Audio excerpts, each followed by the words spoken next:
Hello, everyone, and welcome to our live chat with Heather Gudenkauf. Heather, thank you so much for joining us today. It's a pleasure to have you chatting with us. It's great to be here. Thanks.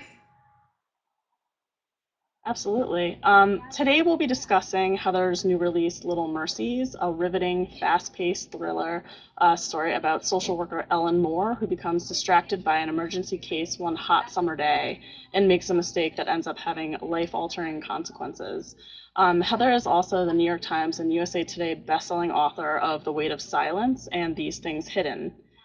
Before we begin the questions, Heather, can you tell us a little more about Little Mercies? A little bit about the novel. Yes, These Things Hidden is about a social worker, Ellen Moore, who finds herself in a very dangerous situation with her young daughter. She's hurried to work like many of us do, and one tragic mistake has really far-reaching consequences for her. And the story is intertwined a bit with the story of Jenny, who is a 10-year-old young girl Mhm. who finds herself in Ellen's orbit in kind of an unusual way.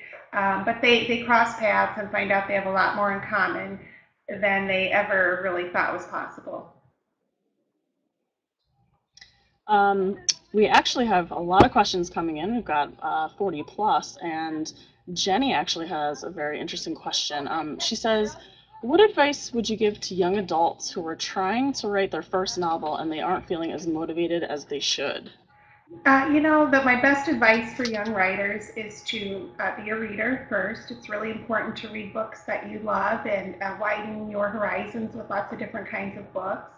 I also think for writers, it's important just to get in a routine and write every day. Don't worry so much about the final results at this point, but just take time to write and get your thoughts and feelings down on paper, and then things will come together. And finally, write about what you love. I think it's so important if you want to stay motivated to write about things that really interest you and that you are passionate about. Absolutely, good advice. Bianca has a question. Who's your favorite character in Little Mercies and why? Well, I'd have to say, I really like all the characters in Little Mercies, but Jenny really has a soft spot for me. Jenny is the 10-year-old girl who finds herself all alone in the world, and she's had a tough upbringing.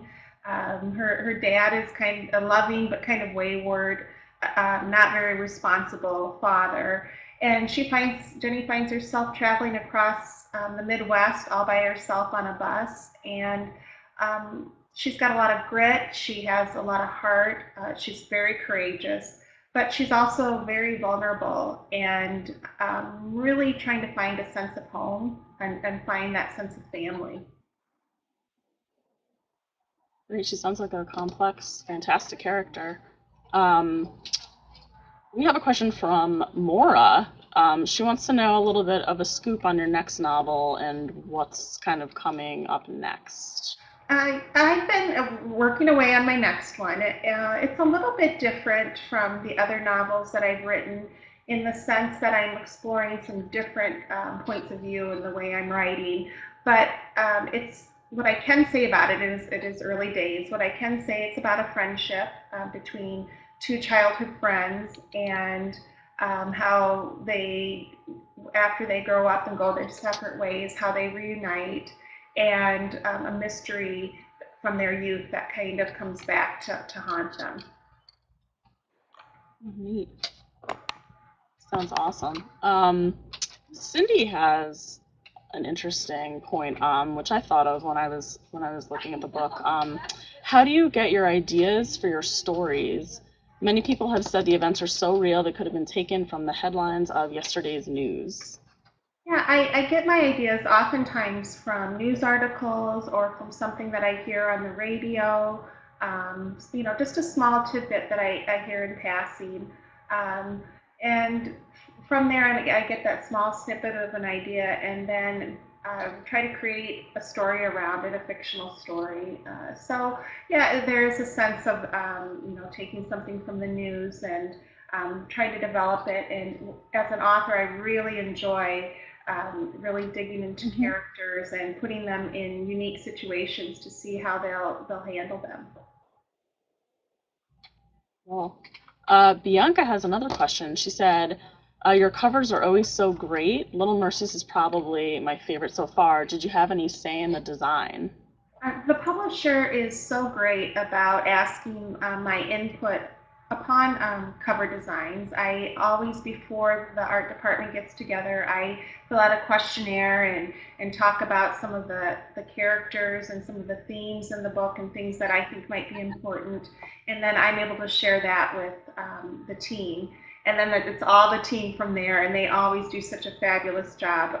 They do create beautiful covers and really exemplify what I'm trying to tell through my story through one picture. So I agree, they do a great job with that.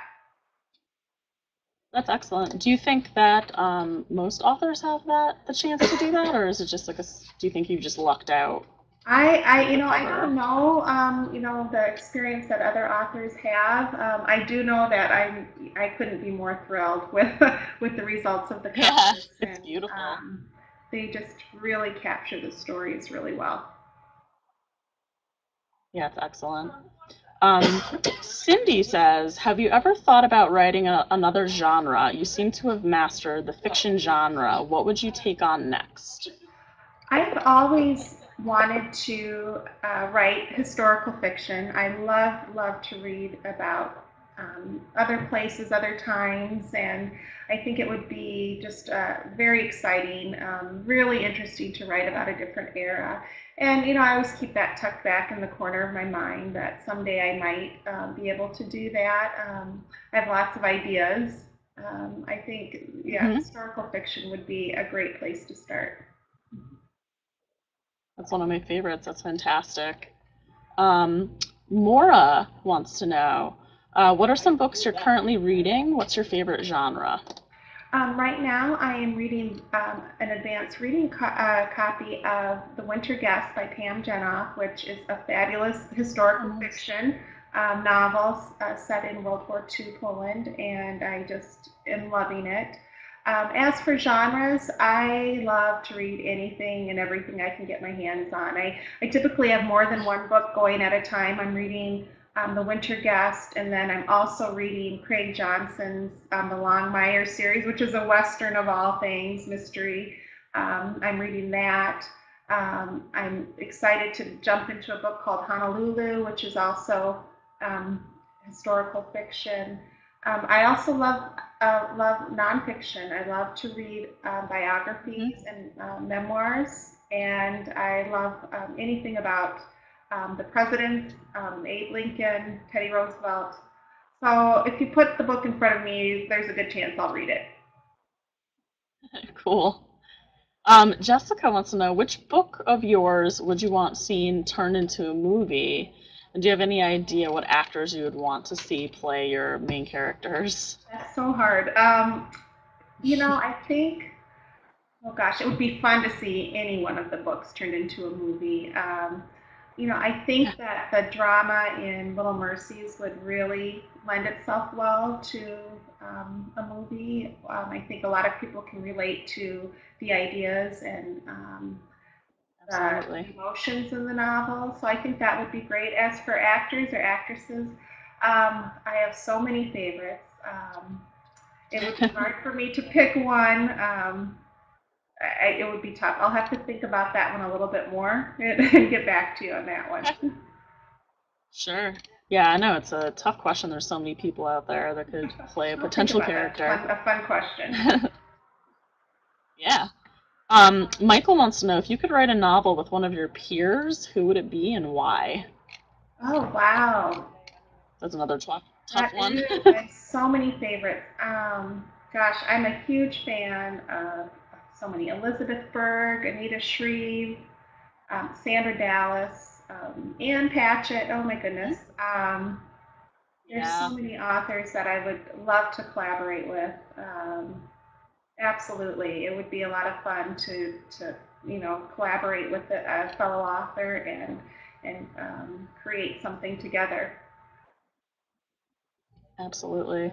Um, Nick wants to know, what are three facts that your readers might not know about you? Okay, let me think. I Some people might not know that I'm hearing impaired. I can't hear at all in my left ear, which was a challenge, especially growing up. Oh, wow. But it's something that didn't hold me back in any ways, of course. And I do make adaptions when I have to, be in a large crowd. It's a little tougher, but it's worked out just fine. Another thing people might not know about me is that um, I love to run. I don't go very far. I don't go very fast, but it's something that I really enjoy doing for myself. And Great. last last summer, I did my first 10K with my family, which was Oh, a excellent. lot of fun. Yeah, a lot of fun. And the third thing, which is kind of a funny thing that people probably won't even know what I'm talking about, but back when I was in high school, instead of typical 5-on-5 basketball that we see today, I played 6-on-6 basketball, which is what they played in the olden days. And the state of Iowa was the last, one of the last states in our school in our little area were one of the last schools to play 6-on-6 basketball. So something different, something new about me. Fun fact. um, Madison B wants to know, do you storyboard, and what is the process from start to finish of writing one of your novels? I've really experimented over each of the books with different ways of writing my novels. I do try storyboards. One thing that I think really works well for me in my process and what I always go back to is I Hmm. always buy a journal or a notebook and start my novel longhand. And I just start writing. And I typically write about 50 to 7,500 pages in longhand before I start to transfer it over to the computer. And that way I really try to, delve into the characters in the story. So I find that very helpful. That said, I find myself writing myself into corners once in a while. And um, what I'll also do is take another notebook and divide it into the different characters and really try to develop them in that notebook with each Yeah. section. So finding out what they enjoy doing, what their history is, and what if they had a pet when they were a child, the smallest detail, and then I can always refer back to that notebook as I'm writing. So I find that very helpful. And when I do try to write a storyboard or an outline, I often find that the characters take me in different directions, which is okay too. But I Yeah. don't always stick to the storyboard I write. Huh, interesting. Madison has another question. She said, do you ever get to take a vacation from writing? How do you deal with writer's block? Yeah, I love to write. I do. I think I always am thinking about writing. I might not write every day, but I definitely think about writing every Right. day. Um, but I have a family. I also work in education, and so it's really important for me to find a balance between all of those three things. And of course, family comes first. But yeah, I mean, I'm constantly thinking, trying to come up with ideas for my writing. But when I do need a break, I do take one. Um, I do get writer's block just like so many others. And what I'll do is I'll go for a run, I'll go for a walk, get outside, a change of scenery. And oftentimes I'll go back to that notebook that I talked about just a moment ago and go back to writing longhand. And oftentimes that really Oh, sparks something where I'm able to get something going again and start back on a good path with my writing. awesome. That's a great way to combat that. Um, Bonnie has a simple question, but we all want to know, coffee or tea? Which do you prefer? Actually, if I were to choose from the two, I would pick tea. But I really don't drink either of those. I'm a Diet Coke girl, so I drink that every day. Yeah, Oh, so that gets me through the day. excellent. Yeah. Yeah, we all need a little lift. um, Regina wants to know, do you listen to music or watch TV while you're writing? Yes, I definitely have to have noise in the background while I am writing. Usually it's music. I'll have the Pandora going while I'm writing. I have to have some kind of background noise. If I turn on the Yeah. TV, I tend to get distracted a little bit and watch the TV, but I do Yeah. definitely like to have some kind of noise in the background. Huh. Excellent. Someone says here, Brenda, that you're quite active on social media, and she said, "Do you think this new avenue has helped you connect with your fans? And do you ever turn to social media for story inspiration?" The social media, Interesting. I've really tried to jump into that a little bit more. I enjoy most Yeah. of all interacting with readers. I think that's the most fun to hear what they're reading and their thoughts of Mhm. things. And I really think that's a nice way to connect with fans who aren't close by. And that has been a lot of fun for me. I've never, thought to turn to social media for story inspiration, although, you can find inspiration just about anywhere, But Right. yeah, I do really love interacting with the readers, and this has been a great way to do that. Do you prefer Facebook, Twitter, either or? Oops, I'm sorry. Do you prefer Facebook or Twitter? I do Facebook and Twitter, learning about Instagram. Haven't figured out Snapchat Yeah. as of yet, but Yeah. Excellent. Jessica wants to know, what does your family and friends think about your novels? Do they read them religiously? Do they read them at all? yeah, my family, they're my biggest cheerleaders for sure. My mom and dad, and my brothers and sisters, have been right along with me in this journey. And, I'll get emails from people saying that they saw my mom in a store and she told them about my book and, just great, great stories like that. So they've been very supportive. My husband and kids have been great. They really have been happy for me and supportive. Um, and Not all my kids read my books, but my husband does. One of my daughters really helps me out. She's one of my early readers for my novels and gives some Hmm? great feedback with that, which is a lot of fun. Yeah, so my family, I couldn't do it without them. They've been great. That's so nice. Um, Nick wants to know, what shows are you watching currently? Any favorites? Oh yes, I mentioned Longmire, the book series that I enjoy. Well, it's also a television series, so I've watched that. Hmm? I've watched Parenthood and The Good Wife. I tend to binge watch like a lot of people do these days because when you get very busy with life and work and kids, that sometimes it's nice just to when you do get those few minutes to catch up on a show you like. Yeah. I have vowed I'm not going to jump into Orange is the New Black until I finish my next novel. So I've got to get going Hmm? on that. Yeah, I love that. I binge watched that, absolutely. um, we have another question from Mora. Any fun plans for the summer? I get to go travel some for the book this summer, which I'm really excited about. I will be in Las Vegas next weekend for Nice. Library Association convention there, so I'm really excited to meet with librarians.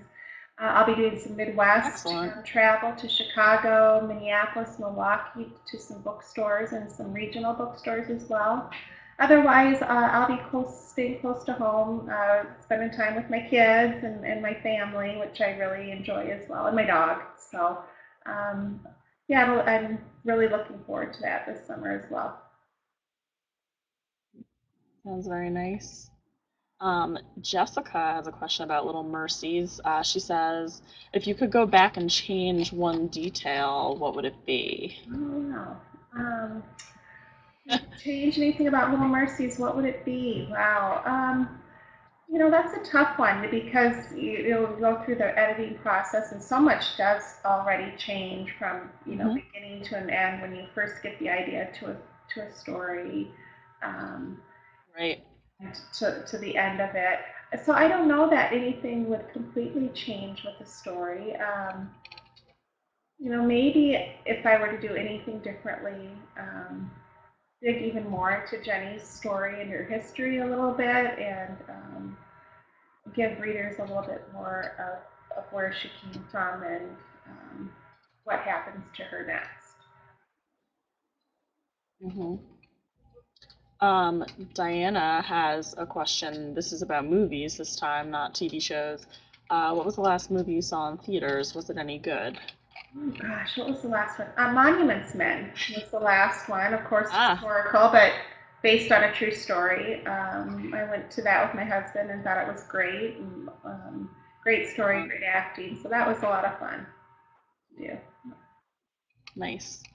Um, we have one from Bonnie. Do any of your friends accuse you of writing about them in your books? It's funny that I've not been accused, but I think once in a while when I'm with coworkers or friends, I've been known to say that might end up in my book or one of my stories, and we get a good laugh out of it. Um, but yeah, I try really hard not to have too obvious characteristics of people I know within the books that I do write. But Right. most definitely do I get inspiration from everyone around me for sure. Yeah, I do. Absolutely. It must be I hard not do. to start to make a character that seems like someone you know. Yeah. Um, Regina wants to know if you had to describe Little Mercies to someone who had no clue what it was, what would you say to them to get them to read it? Oh, I think I would say it's a story of a mother um, who finds herself in a very difficult situation, um, and those around her who pick her up and help her get back on the right path, intertwined with the story of a lost little girl who's just trying to find a sense of home. I think that might be the best way to explain that in the fewest words possible. Yeah, that's excellent. Um, Alex wants to know what's the most difficult thing about being an author and what's the most rewarding thing?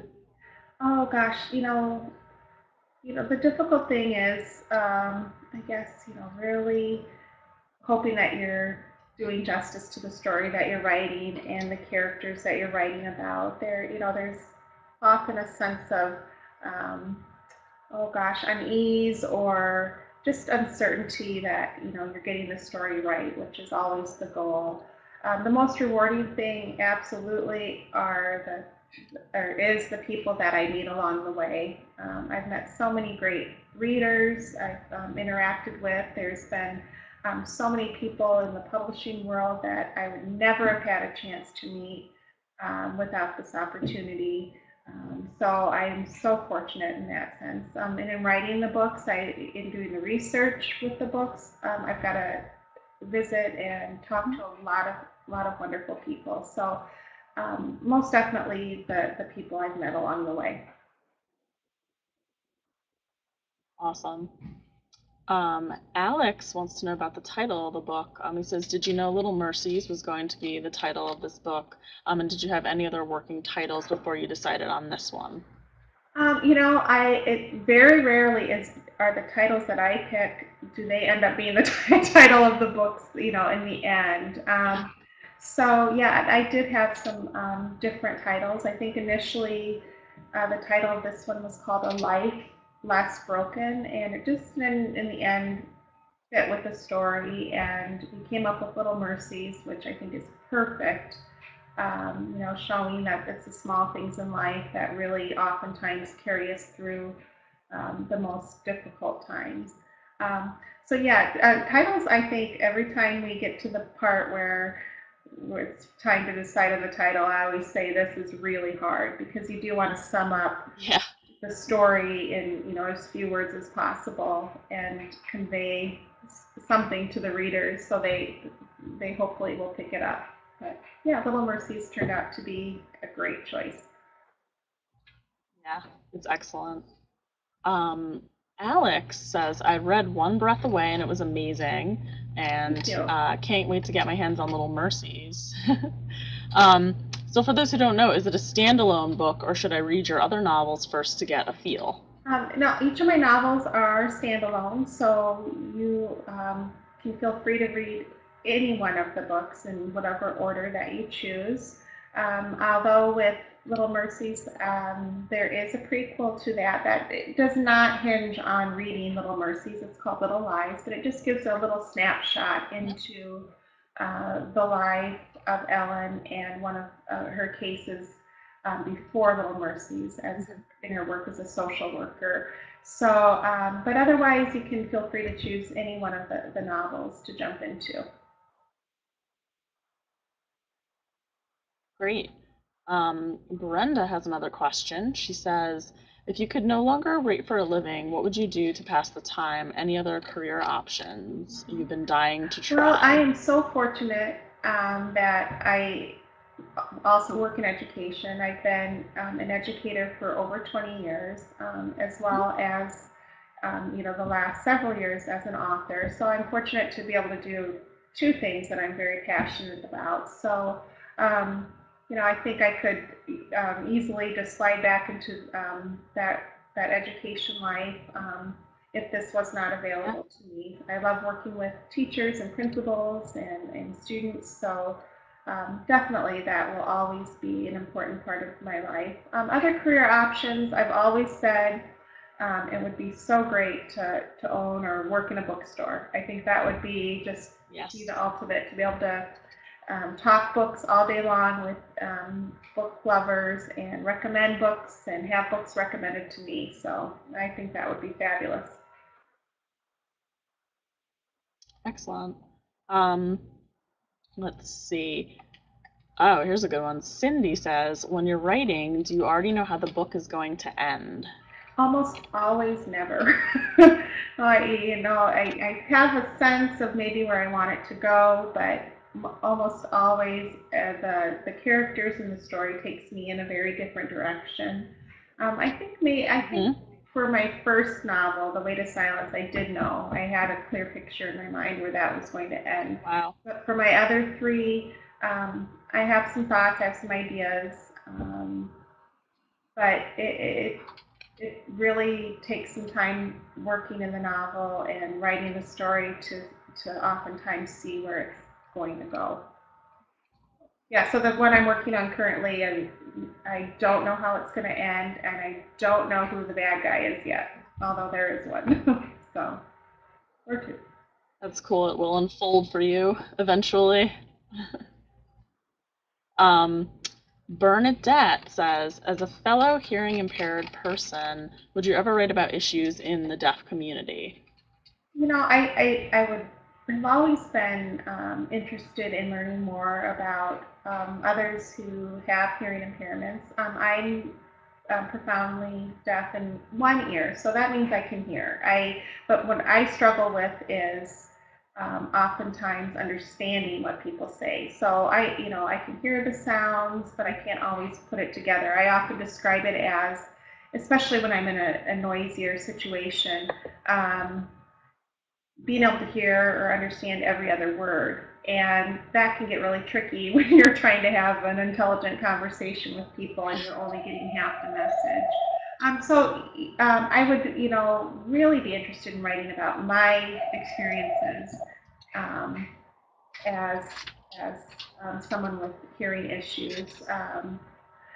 Mhm. Beyond that, I read a lot of nonfiction. I like to Yeah. hear about other people's experiences with hearing loss. Hmm. Brenda says, I think you mentioned your dog earlier. She says, do you ever put any of your pets in your books? I do actually. In Little Mercies, there is a German Shorthair Pointer named Dolly, and that dog is completely modeled after our previous dog, Maxine, who is a German Shorthair Pointer, who suddenly passed away last winter. So it was devastating to us as a family. I mean, she would sit in the back of this chair with me, and she's a big dog. I mean, she was a big dog. She was 60 pounds, and she'd sit right back here while I was writing. And unfortunately, we lost her this past winter.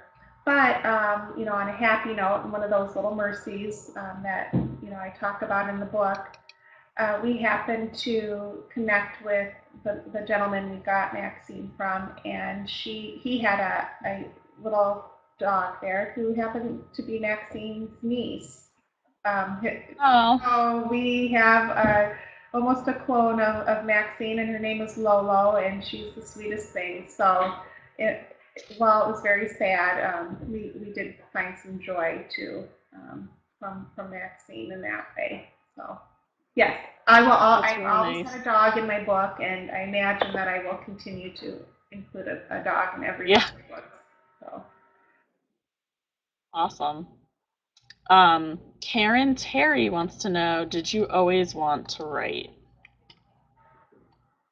Yeah, I've always been a reader first. I've always loved reading books as much as I could. I didn't really know, well, I enjoyed writing. I didn't really know I wanted to be a writer and try my hand at that until I was married and my children were still quite young. But I just, it was something that I've been drawn to. And one summer I sat down and got the journal and hand wrote the first, 100 pages of The Way to Silence and transferred it Mhm. over to word processor. By the end of that summer, I had written my first draft of the novel and, really That's fell in love with the amazing. process of writing and knew it was something I wanted to continue to try and do. That's amazing. Well, we're glad that you started writing, and we've actually come to the end of our questions. But I Okay. wanted to thank you again so much for joining us. Thank you. This was wonderful. Yeah. And we want to remind everyone to check out booktrib.com after the live chat to enter to win a copy of Little Mercies, Heather's latest release. Thank you, everybody. Thank you so much. Thank you. It was great chatting. Yeah, thank you. Bye.